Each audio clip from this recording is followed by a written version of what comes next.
भाऊ आज शिष्टमंडळ भेटायला जात आहे नेमका काय?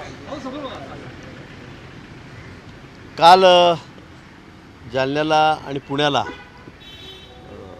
त्या ठिकाणी आम्ही गेलो होतो. विशेष करून जालन्याला जे उपोषण प्राध्यापक हाके आणि वाघमारे यांच्या उपोषणाचा 9वा दिवस आहे. पुण्यामध्येही जवळपास 5वा दिवस उपोषणाचा होता आणि म्हणून आम्ही त्यांना भेटायसाठी त्या ठिकाणी गेलो होतो. त्यांना आम्ही विनंती केली की आता 9 दिवस झालेले आहे, आपल्या तब्येतीची काळजी आम्हाला आहे, सरकारला आहे, तब्येतीची ढासळत चाललेली आहे आणि म्हणून यातून काहीतरी मार्ग निघावा आणि आपण काहीतरी चर्चा करू. आपण आपलं शिष्टमंडळ प्रतिनिधी त्या ठिकाणी पाठवा मुंबईला. माननीय मुख्यमंत्री उपमुख्यमंत्री महोदयाचं मी त्याचं बोलणं करून दिलं आणि तात्काळ लगेच 5 वाजता बैठक मुंबईला त्या ठिकाणी ठेवलेली होती आणि त्या बैठकीमध्ये मग सर्व नेते होते, ओबीसीचे नेते होते, मुख्यमंत्री उपमुख्यमंत्री होते, शिष्टमंडळ होतं पुण्याचं आणि जालन्याचं आणि सविस्तर चर्चा त्या ठिकाणी झाली. अतिशय सकारात्मक चर्चा या बैठकीमध्ये झालेली आहे आणि त्यात असं ठरलं की आज जाऊन उपोषणकर्त्यांना त्या ठिकाणी भेटावायचं, त्यांना विनंती करायची की आता आपण उपोषण सोडा आणि अधिवेशनामध्ये दुसऱ्या तिसऱ्या दिवशी चौथ्या दिवशी जशी वेळ मिळेल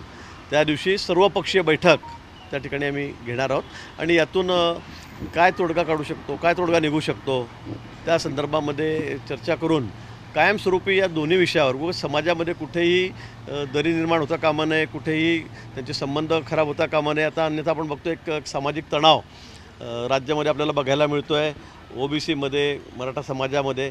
तर कुठल्याही दृष्टीने होता कामा नये अशी शासनाची भूमिका आहे आणि म्हणून अधिवेशनाच्या काळात ही बैठक घेऊन यावर सर्व एकमताने हा तोडगा काढण्यात येईल. सर, कालच्या बैठकीत तुम्ही असं म्हणाले असं कळते की सगळे सोयरेचा निर्णय हा कोर्टामध्ये टिकणार नाही. कालच्या बैठकीत देखील तुम्ही असं म्हटलं असं कळतं? नाही, कालच्या बैठकीत मी म्हणालो नाही, पण मी 4-5 दिवसापूर्वी म्हटलं होतं कारण आपलं आरक्षण द्यायचं ते कायमस्वरूपी टिकणारच द्यायचं आहे, टिकणारच द्यायचं. उगाच समाजाची फसवणूक करायची की आम्ही द्यायचं असं नाही. म्हणजे मला वैयक्तिक वाटतं, पण मुख्यमंत्री महोदय त्या बाबतीमध्ये पॉझिटिव्ह आहेत, तेही प्रयत्न करत आहेत, सगळं शासन म्हणून आम्ही प्रयत्न करतो आहोत.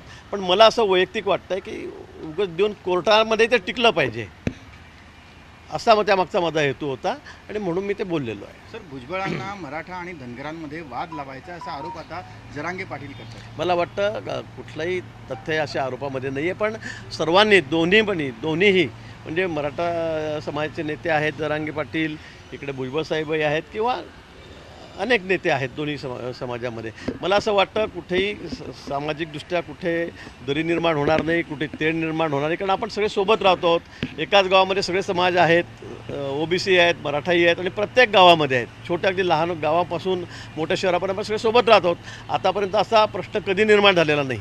मोठमोठे 5-5, 7-7 लाख लोकांचे मोर्चे निघालेत, अतिशय शांततेत निघालेत, सगळ्यांनीच एकमेकांना सहकार्य केलं आणि म्हणून मला असं वाटतं की आता आपल्या बोलण्यातून किंवा कृतीतून असं कुठेही होता कामा नये की दोन्ही समाजामध्ये मोठी तेढ निर्माण होईल. आणि बोलताना सगळ्यांनी सांगेल मी की आपण थोडं सांभाळून बोललं तर मला वाटतं ही तेढ कमी करण्यासाठी त्याचा फायदा होईल. भाऊ, कुठेतरी वोट बँकेचं राजकारण करण्यापेक्षा सर्व पक्षांनी आता एकत्र येणं गरजेचं आहे, कारण जातीय सलोखा जो आहे तो राज्यातला बिघडताना आपल्याला पाहायला मिळतो. खरं आहे, जातीय सलोखा ठेवायचा असेल तर सर्वांनी आणि विशेष करून आमच्या राजकीय मंडळींनी एकमताने काहीतरी त्यातून तोडगा काढला पाहिजे. अन्यथा बैठकीला काही बोलायचं, नंतर बाहेर गेल्यावर काहीतरी स्टेटमेंट द्यायचं, काहीतरी बोलायचं, राजकीय पोळी शेकण्याचा प्रयत्न मला वाटतं कुणी करू नये, तर होताही कामा नये.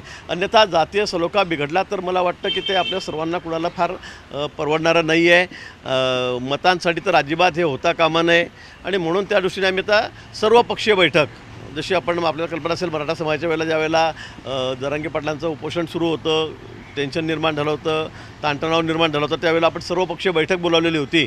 तशी बैठक आता पुन्हा या ठिकाणी अधिवेशन काळामध्ये दुसऱ्या तिसऱ्या दिवशी या ठिकाणी बोलवण्याचा निर्णय काल झालेला आहे. मला वाटतं यातून काहीतरी तोडगा निघेल. शेवटचा प्रश्न, आज दिल्लीमध्ये जीएसटी काउन्सिलची बैठक आहे, मात्र अर्थमंत्री असलेले अजित पवार बैठकीला जाणार नाही.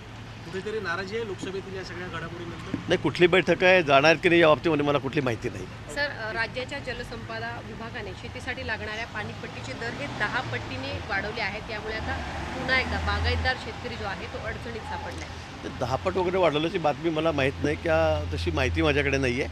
असं असेल तर मी मान्य देवेंद्रशी नक्की बोलेल की यामागचं कारण काय नाही. ठीक आहे भाऊ.